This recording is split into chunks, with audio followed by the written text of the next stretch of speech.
لیکن صحیح بات یہ ہے کہ آپ کسی اسکول کالج کے باہر آپ جا کے کھڑے ہو جائیں، ایسے نہیں لگتا کہ یہ بچیاں اس کالج کے اندر پڑھنے کے لیے آئی ہیں۔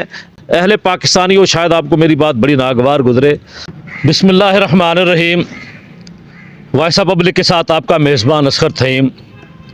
ناظرین، 2 دن سے جو اس وقت سوشل میڈیا پر بڑی عجیب و غریب خبریں چل رہی ہیں، اور پنجاب کالج کی اس واقعے کے بعد کوئی ان کے حق میں اور کوئی ان کے خلاف اور کوئی کیا لکھ رہا ہے، لیکن میں اس سارے موضوع کو میں نے بڑا بغور دیکھا ہے۔ 2 دن تک اس کو میں پڑھتا رہا ہوں۔ تمام تر جو ہماری ہائیسٹ پولیس افسران ہیں، آج جیسے ڈی آئی جی صاحب کی بھی پریس کانفرنس میں آئی، صحافیوں سے بریفنگ انہوں نے دی اور سارے سوال و جواب بھی میں نے سنے۔ کل جو ایک ایس پی شہر بانو صاحب کی بھی میں نے ایک پریس کانفرنس سنی۔ بہرحال میں اس ضمن میں تھوڑا سا اس تمام چیزوں سے ذرا مختلف گزارشات کرنا چاہتا ہوں۔ مجھے کچھ دن پہلے ایک دوست نے بتایا کہ اس کی بیٹی بھی ایک کسی کالج میں پڑھتی ہے، تو وہ بتا رہا تھا کہ میری بیٹی مجھے آ کے کہتی ہے کہ بابا ہم کالج میں جا کے نا اپنے آپ کو فقیر محسوس کرتے ہیں، غریب محسوس کرتے ہیں۔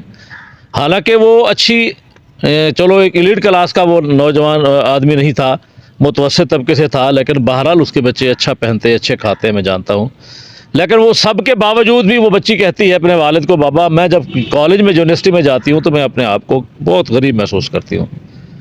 اب معذرت کے ساتھ میں یہاں پہ نا بڑی تلخ باتیں اپنے اس معاشرے کے ساتھ، اپنے ان والدین کے ساتھ بھی کرنا چاہتا ہوں، اسکول انتظامیہ سے بھی کرنا چاہتا ہوں کہ یہ جو اس طرح کے واقعات کبھی آپ اسلامیہ کالج بہاولپور کے اندر آپ دیکھتے ہیں، کچھ دن پہلے ایک یونیورسٹی کے اندر ایک ایسا واقعہ بھی جو اس کی بڑی ویڈیو وائرل ہوئی کہ ایک لڑکی اور لڑکا عجیب سی حرکات کے اندر وہ پوری دنیا نے اس کو دیکھا۔ آج یہ واقعہ آپ کے سامنے ہوا، اصل میں اس کا ذمہ دار کون ہے؟ ٹھیک ہے، اس وقت شاید جو تمام معاملات چل رہے ہیں، شاید حکومت ان کو سپورٹ کر رہی ہوگی، حکومت شاید یک طرفہ یہ سارے معاملے کو چلا رہی ہوگی، شاید پنجاب انتظامیہ کے ساتھ حکومت ویلنگ ہوگی، اسی وجہ سے شاید کوئی مدعی نہیں مل رہا۔ کبھی کہتے ہیں وقوع ہوا ہے، کبھی کہتے ہیں وقوع ہی نہیں ہوا، کبھی کہتے ہیں ہمیں بچی نہیں مل رہی، کبھی کہتے ہیں ان کے والدین نہیں مل رہے، کبھی کہتے ہیں ہم جناب پرچہ دینے کو تیار ہیں، ہمیں کوئی مدعی نہیں مل رہا۔ بہرحال یہ سارا کوئی سینیریو دنیا دیکھ رہی ہے، اور عجیب سی ایک کیفیت ہے پاکستان کے اندر۔ تمام تر پاکستانی اس وقت بڑی عجیب اضطراب کا شکار ہیں، لیکن یہ واقعات کیوں ہو رہے ہیں؟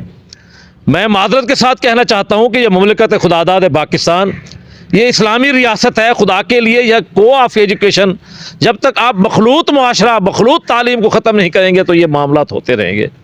آپ برائے مہربانی ان تمام واقعات کو سمجھتے ہوئے حکومت کو یہ چاہیے کہ فوری طور پہ بچیوں کی الگ یونیورسٹیاں اور بچوں کو الگ یونیورسٹیاں دیں۔ آپ یہ جو کو آف ایجوکیشن، جو اسکول کا جو مخلوط نظام ہے، اور اس کے ساتھ ساتھ جو اصل ذمہ دار ہے، میں حیران ہوتا ہوں معذرت کے ساتھ اہل پاکستانی ہو، شاید آپ کو میری بات بڑی ناگوار گزرے، میں خود بھی بچیوں والا ہوں، مجھے اس چیز کا احساس ہے، لیکن صحیح بات یہ ہے کہ آپ کسی اسکول کالج کے باہر آپ جا کے کھڑے ہو جائیں، ایسے نہیں لگتا کہ یہ بچیاں اس کالج کے اندر پڑھنے کے لیے آئی ہیں، ایسا لگتا ہے یہ کسی بہت بڑے فنکشن کے لیے آئی ہیں۔ کیا وہ آپ کے گھروں سے یہ تیار ہو کے نہیں آتی؟ تو جب اس طرح بن سنور کے اور اتنے اچھے کپڑے اور اس طرح سے میک اپ کر کے اور پھر بے پردہ جب ان کالج کے اندر یہ بچیاں جائیں گی، تو بتائیں پھر کیا رزلٹ آپ کو حاصل ہوں گے؟ جب آپ ایک مختلف معاشرے کے اندر اپنی بیٹی کو اتنا بنا سنوار کے بن سنور کے ایک بیٹی جائے گی، تو بتائیں اس معاشرے کے اندر پھر وہ گارڈ ہے، جو اسکول ٹیچر ہے، پروفیسر ہے، پرنسپل ہے، کوئی ہے اینی تھنگ، کوئی ڈرائیور ہے، بتائیں جب اس طرح کا ماحول کوئی بھی دیکھے گا، اسلام نے جو پردے کا ایک نظام دیا ہے اس کی افادیت کیا ہے؟ تو خدا کے لیے اختصار کے ساتھ میں آپ سے یہ عرض کرتا چلوں، اپنی بچیوں کو پردہ کرائیے۔ سب سے پہلے اگر آپ پہلے تو حکومت کی ذمہ داری بنتی ہے کہ یہ کو ایجوکیشن کو ختم کرتے ہوئے اسکول اور کالج کے اندر بچیوں اور بچیوں کا الگ سے جناب سارے سیکشن بنائے جائیں۔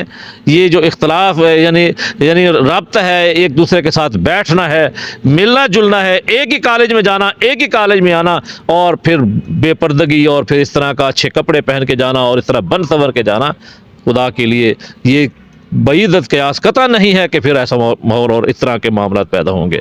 تو یہ معاملہ ختم کیجیے، اور دوسرا اس کے ساتھ ساتھ والدین کو یہ چاہیے، خدا کے لیے والدین کو یہ چاہیے کہ اپنی بیٹیوں کو بڑا سادہ لباس کے اندر بھیجیں اور پردہ با پردہ کر کے بھیجیں۔ جب اگر اس طرح کا ماحول آپ پیدا کریں گے تو پھر یقیناً اس طرح کے معاملات کبھی نہیں ہو سکتے. جب آپ خود اپنی بچیوں کو بنا اور سنوار کے بھیجیں گے، جب بچیاں گھروں سے بڑی بنا اور سنگھار کے ساتھ جائیں گی، اور پھر آگے سے مخلوط معاشرہ ہوگا، اکٹھے ہوگا، ایک ہی ڈیسک کے اوپر ایک ہی کلاس کے اندر بیٹی بچے اور بچے جب اکٹھے بیٹھیں گے، تو پھر بتائیے اس طرح کا ماحول کیوں نہ پیدا ہوگا. تو خدا کے لیے ریاست کو ماں جیسا، باپ جیسا کردار ادا کرتے ہوئے، ان کو اپنی اولاد سمجھتے ہوئے یہ کردار ادا کرنا چاہیے کہ فوری طور پہ اس طرح کے جو معاملات ہیں اس کو صحیح طور پہ کنٹرول کریں. یہ جو مخلوط معاشرہ بننے جا رہا ہے اس کو ختم کریں. نہ دکھائیں خدا کے لیے مغرب کو کہ ہم جناب بڑے روشن خیال بنتے جا رہے ہیں. یہ روشن خیال ہمیں بارے میں قطع نہیں ہے. ہماری یعنی اسلامی اقدار اس کے یعنی اجازت دیتی ہیں، اور نہ یہ مہذب معاشرہ اس کا اجازت دیتا ہے. فی الفور اس کو کنٹرول کیجیے.